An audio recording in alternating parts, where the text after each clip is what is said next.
Hello everyone, welcome to our channel. इस video में हम देखेंगे सेक्शन 2 में गिवन डेफिनेशंस। डिक्री की डेफिनेशन हम ऑलरेडी कवर कर चुके हैं।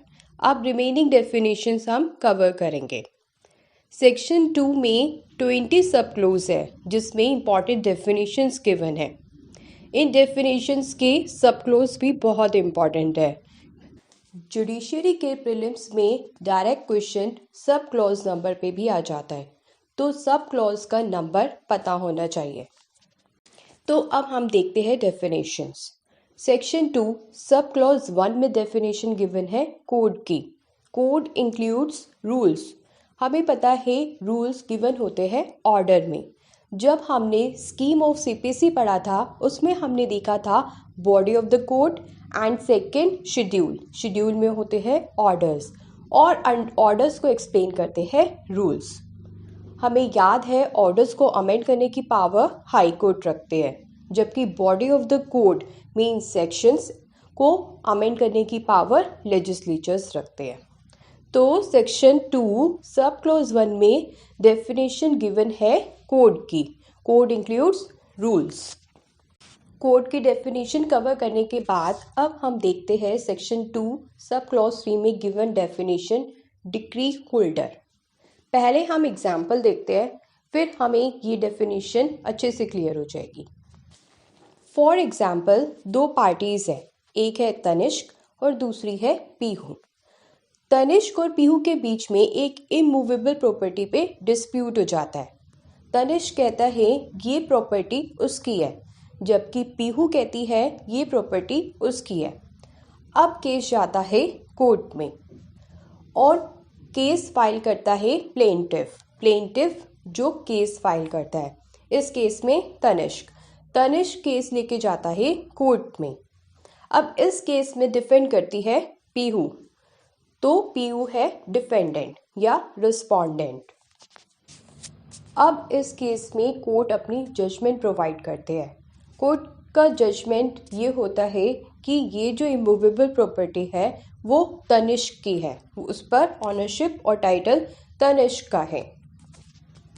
जैसे कि हम देख सकते हैं इस केस में किसके फेवर में डिक्री पास हुई है, वो है तनिष्क। तो तनिष्क कौन हो गया? डिक्री होल्डर, जिसके फेवर में डिक्री पास होती है, जो उस डिक्री को एग्जीक्यूट कराकर गेन कर सकता है। लेकिन ये भी ध्यान रखना है कि ये ज़रूरी नहीं है कि प्लेंटिफ ही डिक्री होल्डर हो। ऐसा भी हो सकता है जो पर्सन डिफेंड कर रहा है, डिफेंडेंट, उसके फेवर में डिक्री आई हो, तो उस केस में डिफेंडेंट डिक्री होल्डर होता है।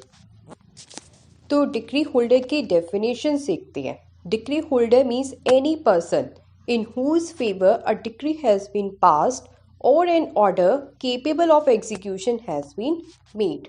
जिसके फेवर में डिक्री पास हुई है या फिर जिसके फेवर में ऐसा ऑर्डर पास हुआ है जिसको एग्जीक्यूट किया जा सके।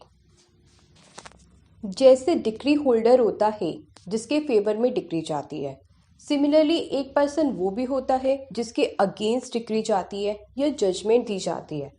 तो जिस पर्सन के अगेंस्ट जजमेंट दी जाती है उसे कहते हैं जजमेंट डेटर। इस वाले एग्जाम्पल में था पीहू जो थी वो थी जजमेंट डेटर। अब हम देखते हैं जजमेंट डेटर की डेफिनेशन जो गिवन है सेक्शन 2 सब क्लोज 10 में। Judgment debtor means any person against whom a decree has been passed or an order has been made which can be executed। तो ये थी definition decree holder and judgment debtor की। अब हम देखते हैं definition foreign court and foreign judgment की। Foreign court की डेफिनेशन गिवन है सेक्शन 2 सब क्लॉज 5 में।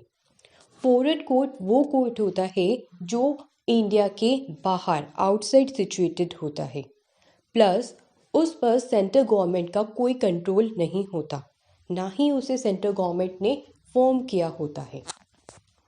फॉर एग्जाम्पल, कोई इंडिया की एम्बेसी है जो सिचुएटेड है ऑस्ट्रेलिया में, तो ये एम्बेसी इंडिया का ही पार्ट मानी जाती है, ऑल्दो ये इंडिया के बाहर सिचुएटेड है। अब इस एम्बेसी में कोई भी कोर्ट होगा तो वो इंडियन कोर्ट होगा, ना कि फॉरेन कोर्ट। तो ये था फॉरेन कोर्ट का कॉन्सेप्ट। अब हम देखते हैं फॉरेन जजमेंट का कॉन्सेप्ट जो गिवन है सेक्शन 2 सब क्लॉज 6 में।